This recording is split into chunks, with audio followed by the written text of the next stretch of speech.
Hello everyone, welcome to the economics lecture series by Institute of General Studies. Please note that all the lectures are interrelated.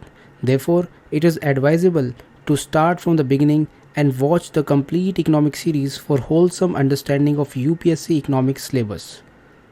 इस lecture में हम study करेंगे determinants of economic development, capital formation, saving, investment. So these are very important topic from our exam point of view. तो वो कौन कौन से factors हैं जो कि इकोनॉमिक डेवलपमेंट को डिसाइड करते हैं। इन फैक्टर्स को हम टू कैटेगरी में डिवाइड कर सकते हैं, economic factors and non economic factors. The most important factor is the capital formation and you will study capital formation in detail in the subsequent lecture. Basically capital formation is the process of increase in the physical stock of capital, machinery, factory, equipments. किसी देश के अंदर यदि capital, machinery, factory, equipment का अगर physical stock है वो increase होता है तो कैपिटल फॉर्मेशन होती है।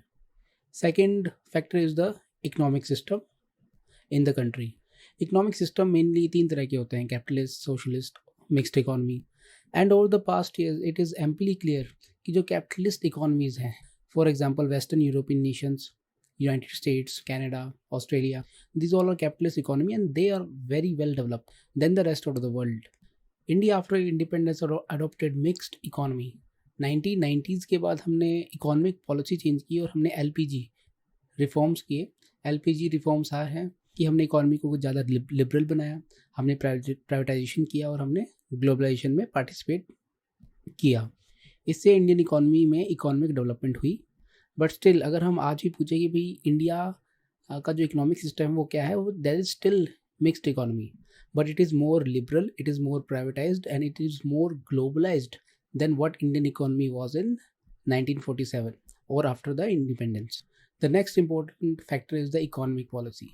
Economic policy, for example, देश की monetary policy कैसी है, देश की फिजिकल पॉलिसी कैसी है, फिजिकल पॉलिसी और बजटिंग भी हम बोलते हैं इसे, that also decides economic development.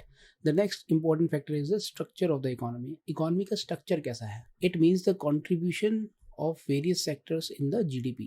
There are many different sectors present in the economy. Primary sector है जो कि मेनली एग्रीकल्चर, रॉ मटेरियल से डील करता है। सेकेंडरी सेक्टर मैन्युफैक्चरिंग, इंडस्ट्रियलाइजेशन से डील करता है। जो टर्शरी सेक्टर है that deals with the services, it is more service oriented, so on and so fourth. तो एक इकोनॉमी के अंदर प्राइमरी सेक्टर का कंट्रीब्यूशन कितना है, सेकेंडरी सेक्टर का कंट्रीब्यूशन कितना है, टर्शरी सेक्टर का कंट्रीब्यूशन कितना है, दीज फैक्टर्स ऑल्सो डिटरमाइन कि उस कंट्री में इकोनॉमिक डेवलपमेंट कितनी है। The countries which are more dependent on the primary sector are found to be less economically developed in the countries which are dependent on secondary and tertiary sector. और जैसे जैसे कोई country economically develop करती है उसके अंदर primary sector का जो रोल है वो कम होता जाता है, प्राइमरी सेक्टर का कंट्रीब्यूशन जो है वो कम होता जाता है और सेकेंडरी और टर्शरी सेक्टर का कंट्रीब्यूशन बढ़ता है। The next important factor is the level of specialisation. जितना ज़्यादा इकोनॉमी में स्पेशलाइजेशन होगा उतना ज़्यादा इकोनॉमिक डेवलपमेंट होता है। स्पेशलाइजेशन का मतलब ये है, फॉर एग्जाम्पल यदि हमें लैपटॉप की मैन्युफैक्चरिंग करनी है तो या तो एक ही कंपनी पूरा लैपटॉप को डिज़ाइन भी करे और उसके डिफरेंट पार्ट्स को मैन्युफैक्चर करे, उनको असेंबल करे और लैपटॉप को कंस्ट्रक्ट करे, मैन्युफैक्चर करे, या फिर ऐसे हो सकता है कि जो लैपटॉप्स के डिफरेंट पार्ट्स हैं वो डिफरेंट कंपनीज मैन्युफैक्चर करें। डिफरेंट कंपनीज जो हैं वो उन पार्ट्स को मैन्युफैक्चर करने में स्पेशलाइजेशन अचीव करें। फॉर एग्जांपल लैपटॉप की स्क्रीन एक कंपनी बनाए, लैपटॉप में जो सेमीकंडक्टर यूज़ होता है वो दूसरी कंपनी बनाए, लैपटॉप का जो कीपैड है वो तीसरी कंपनी बनाए। तो इकोनॉमी में जितना ज़्यादा स्पेशलाइजेशन होता है उतना ज़्यादा इकोनॉमी एफिशिएंट बनती है, और जितनी ज़्यादा किसी देश की इकोनॉमी एफिशिएंट होगी उतनी ही उसकी इकोनॉमिक डेवलपमेंट ज़्यादा होगी। The next important factor is the composition of foreign trade. This means कि किसी कंट्री का फॉरेन ट्रेड का कंपोजिशन क्या है, वो एक्सपोर्ट ओरिएंटेड इकोनॉमी है या फिर वो इम्पोर्ट डिपेंडेंट इकोनॉमी है। It also determine the economic development. The next important factor is the national resources. Basically किसी कंट्री के पास कितने नेचुरल रिसोर्सेज अवेलेबल हैं। However it is generally found that कि जो कंट्रीज ज़्यादा रिसोर्स रिच है they are often not able to achieve their economic development. For example अगर हम देखें, Africa is a natural resource rich country but Africa as a continent is not developed.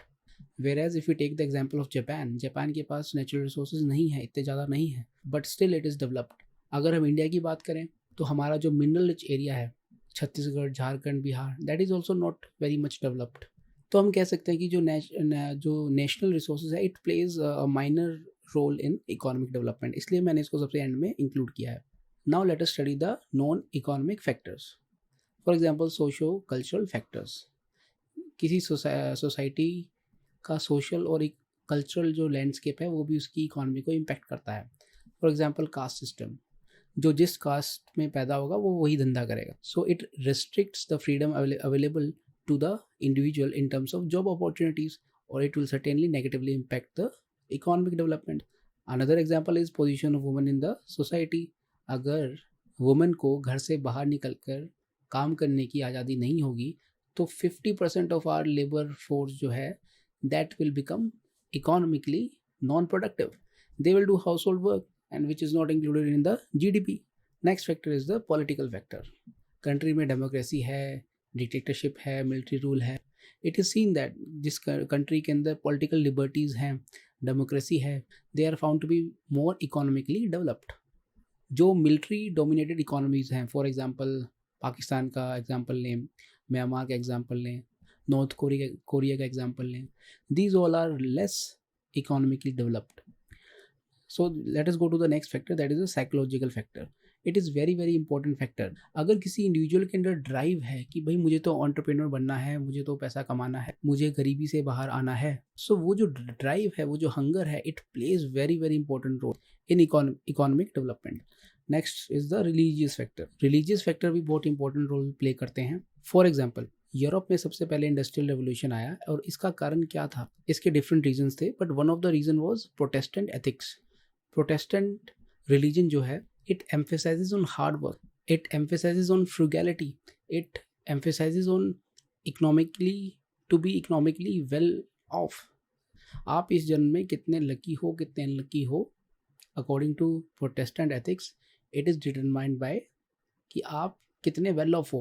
अगर आप ज़्यादा वेल ऑफ हो then you are lucky, भगवान आप पर मेहरबान है। तो जहाँ पर इस तरह की सोच होगी तो वो रिलीजन, वो country will try to maximize its economic development. Next important factor is the demographic factor. Demography का मतलब होता है कि पॉपुलेशन की कैरेक्टरिस्टिक्स कैसे क्या है। अगर किसी कंट्री के अंदर यंग पॉपुलेशन ज़्यादा है, इसका मतलब वहाँ की लेबर फोर्स के अंदर यंग पीपल का पार्टिसिपेशन ज़्यादा होगा, जिससे कि इकोनॉमिक एफिशिएंसी बढ़ेगी। Now let us move to the next very very important topic, capital formation. Capital formation को हम इन्वेस्टमेंट भी बोलते हैं। So what is capital formation? It is it refers to the process of increase in the physical stock of capital, machinery, factory, equipment, etc. Basically capital formation तब होता है जब आप कोई नई plant, machinery या factory लगाते हो। Capital formation is regarded as the most important component of economic growth. It is the most important component, and it is also called investment. किसी भी इकोनॉमी के अंदर तीन बेसिक इकोनॉमिक एक्टिविटीज़ होती हैं, production, consumption and capital formation, and what ever is produced is disposed of either for consumption और for capital formation और both. तो किसी भी इकोनॉमी के अंदर तीन बेसिक जो एक्टिविटीज़ होती हैं वो ये हैं, production, consumption and capital formation. किसी भी इकोनॉमी के अंदर कोई भी गुड्स अगर प्रोड्यूस हुआ है तो या तो वो कंजम्पशन में यूज़ होगा, या तो वो कंज्यूम हो जाएगा, या फिर उसको कैपिटल फॉर्मेशन में यूज़ किया जाएगा। फॉर एग्जांपल कोई फूड प्रोडक्ट अगर प्रोड्यूस किया गया है तो खाया जाएगा, वो कंज्यूम हो जाएगा। कोई टीवी है, उसका कंजम्पशन होगा, कोई उसे खरीदेगा, टीवी को यूज़ करेगा। अगर टायर बनाने की मशीनरी प्रोड्यूस की जा रही है तो उसको कोई बिजनेसमैन खरीदेगा और उससे एक वो नया टायर बनाने का प्लांट लगाएगा और टायर्स को प्रोड्यूस करेगा। सो टायर की मशीनरी को जब हमने नए प्लांट में लगाया तो उससे कैपिटल फॉर्मेशन हुआ। Therefore whatever is produced is disposed of either for consumption और फॉर कैपिटल फॉर्मेशन और both. It cannot be stressed further that it is the capital formation is the most important determinant of economic growth development. और ऐसा क्यों है? Because it increases future productive capacity. It lead to efficient utilization of resources. It increases labor productivity. It allows creative destruction. How it increases future productive capacity. अगर आपने आज कोई नई plant या मशीनरी लगाई है तो फ्यूचर में आप उससे कुछ ना कुछ प्रोड्यूस करेंगे जिससे कि फ्यूचर में प्रोडक्शन इंक्रीज होगी, and that is meant by increase in the future productive capacity. Capital formation से लेबर प्रोडक्टिविटी भी इंक्रीज होती है। फॉर एग्जाम्पल आपने देखा होगा यूएसए के अंदर जो फार्मर है वो बड़े बड़े इक्विपमेंट्स यूज करता है, इससे ही is able to lead to efficient utilization of resources और उसकी प्रोडक्टिविटी बढ़ती है। Now what is creative destruction. Creative destruction का मतलब है अगर आप कोई नई प्लांट या मशीनरी लगा रहे हो तो इसका मतलब आप पुरानी प्लांट मशीनरी को रिप्लेस करोगे, and most of the time new जो मशीनरी होती है that is more technically advanced than the old machinery.